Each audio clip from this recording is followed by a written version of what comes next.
Ciao amici e amiche del segno del toro, benvenuti, io sono Angela e questo è Exota Record ed è così che mi trovate sui social. Questo è l'oroscopo settimanale dal 6 al 12 aprile. Prima di iniziare vi ricordo che è una lettura generica, prendete solo ciò che vi risuona di più, se volete potete integrarla col vostro ascendente per avere più informazioni. In descrizione trovate le recensioni dei mazzi usati, i link per acquistarli e i link alle playlist per conoscere il significato delle carte della Sibilla Lenormand e della Sibilla italiana. Vi invito a iscrivervi e abbonarvi al mio canale per sostenere il mio lavoro. Vi ringrazio moltissimo se lo farete o l'avete già fatto. E adesso partiamo con la lettura. Andiamo innanzitutto ad inquadrare come andrà la vostra settimana.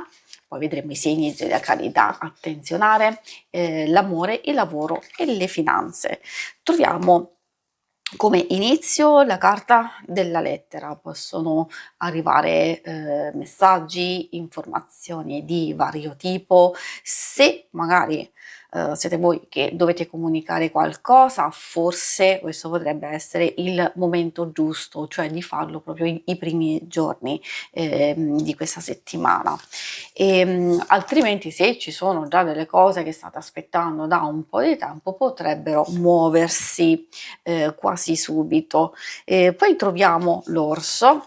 L'orso indica coraggio e determinazione e quindi magari delle situazioni dove bisogna fare molta attenzione, bisogna prendersi cura non solo di se stessi, delle cose più care, proteggere magari quello che stiamo facendo e tutto quello che abbiamo pianificato, perché è vero, potrebbero esserci delle situazioni un po' complesse da gestire e questo lo si può vedere proprio anche dalla presenza della scopa e della frusta, soprattutto fine settimana abbastanza in tensione, forse qualche conflitto, un qualcosa che non procede per il verso giusto. Forse è per questo che magari saltano fuori delle carte dove bisogna riflettere attentamente, bisogna valutare anche quello che ci viene detto e poi questa può prendere in realtà anche un'accezione positiva, dipende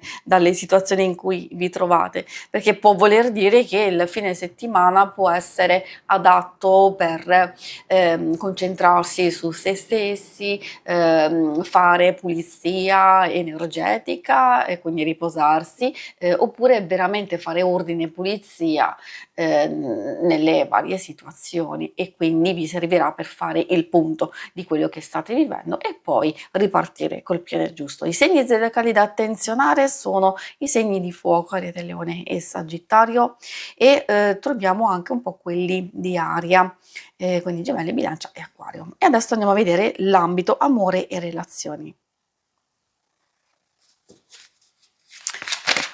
Amore, coppia single, ovviamente per chi non è interessato può anche ascoltare perché alcune cose possono essere adattate alle relazioni più importanti di amicizia, di famiglia. Vediamo che cosa vogliono dirvi. Troviamo il crisantemo. Solitamente abbastanza positivo, ovviamente parla di strategia, di valutare, magari di riflettere prima di comunicare e dire qualcosa. Non a caso abbiamo proprio questa carta sotto alla lettera e vediamo le altre carte, troviamo il Giacinto. Quindi se abbiamo un inizio di settimana dove stiamo cercando appunto di osservare soprattutto alcuni atteggiamenti o come si evolvono alcune cose, facciamo benissimo. Magari possiamo trovare poi il momento giusto per intervenire. Spesso il Giacinto, parlando di gioco, di seduzione, forse c'è bisogno di accendere o riaccendere non solo la passione, però anche l'interesse, di avere qualcosa in comune oppure massima comprensione e adattamento ad alcune circostanze. Questo fa parte proprio dell'intesa per migliorarla se c'è qualcosa che non va oppure per intensificarla. Troviamo la ginestra appunto che fa capire, come abbiamo visto, effettivamente che può esserci qualche tensione tensione, anzi ci dà qualche informazione in più. La ginestra ci dice che alcune cose potrebbero essere esagerate, oppure dei sospetti che magari sono infondati, quindi meglio appunto osservare bene, meglio valutare prima di colpevolizzare, oppure prima di dire effettivamente qualcosa, magari osservare fa sempre bene.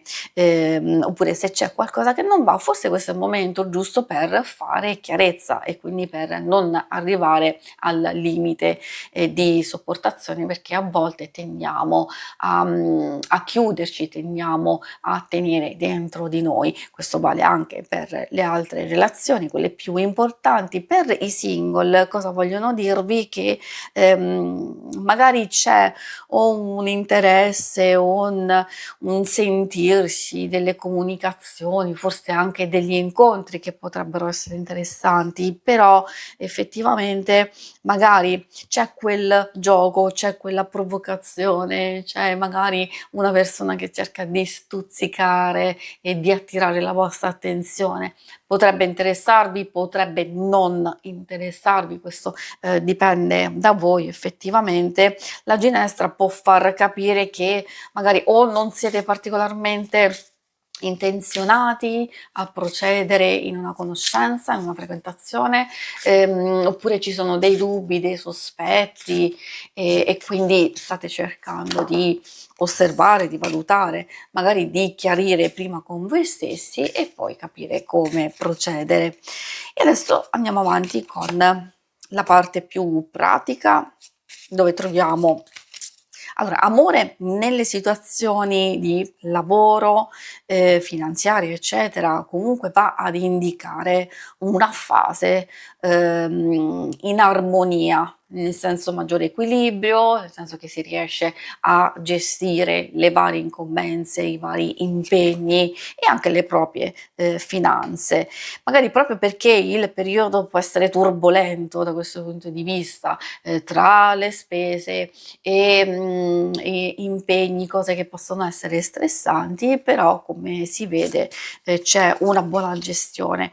Ovviamente i deliranti possono anche far riferimento a, proposte, a cose che possono essere, notizie e informazioni, che vi coinvolgono particolarmente, magari in un progetto, in un'idea, in un qualcosa da realizzare, però ci fa capire che in qualche modo dobbiamo valutare da che punto, da che pulpito arriva la proposta, oppure anche se una cosa può fare al caso nostro, se abbiamo intenzione magari di procedere in un'idea da realizzare, un progetto, può essere un viaggio, magari una proposta di collaborazione, o di investimento, quindi in qualsiasi circostanza, a volte può essere anche delle richieste, un qualcosa nel proprio ambiente lavorativo e allora deve essere valutato. Anzi, poi essendoci la carta Gran Signore, può essere anche una persona che vi può aiutare in un qualcosa di importante. Spesso magari abbiamo bisogno di un certo tipo di informazione, di consiglio, cose a livello burocratico, legale, eccetera. E quindi questo è il momento giusto. E può essere utile anche per chi è alla ricerca di lavoro o una proposta o anche delle informazioni che possono migliorare la vostra ricerca, sicuramente in un periodo dove le cose non sono molto chiare o comunque ci sono delle cose che non stanno funzionando. Allora, se state aspettando delle risposte, potrebbero arrivare forse non positive o comunque potrebbero ancora tardare. Forse magari, come vi dicevo, potrebbe essere il momento giusto per fare importanti cambiamenti e che vi porteranno maggior chiarezza per il futuro. Si conclude qui la lettura, vi ringrazio per avermi seguita. Se volete, in alto a destra trovate il logo per iscrivervi al canale, mentre in basso trovate le schermate per vedere il vostro oroscopo mensile e il lunare quindicinale. Alla prossima, vi auguro una buona settimana. Ciao!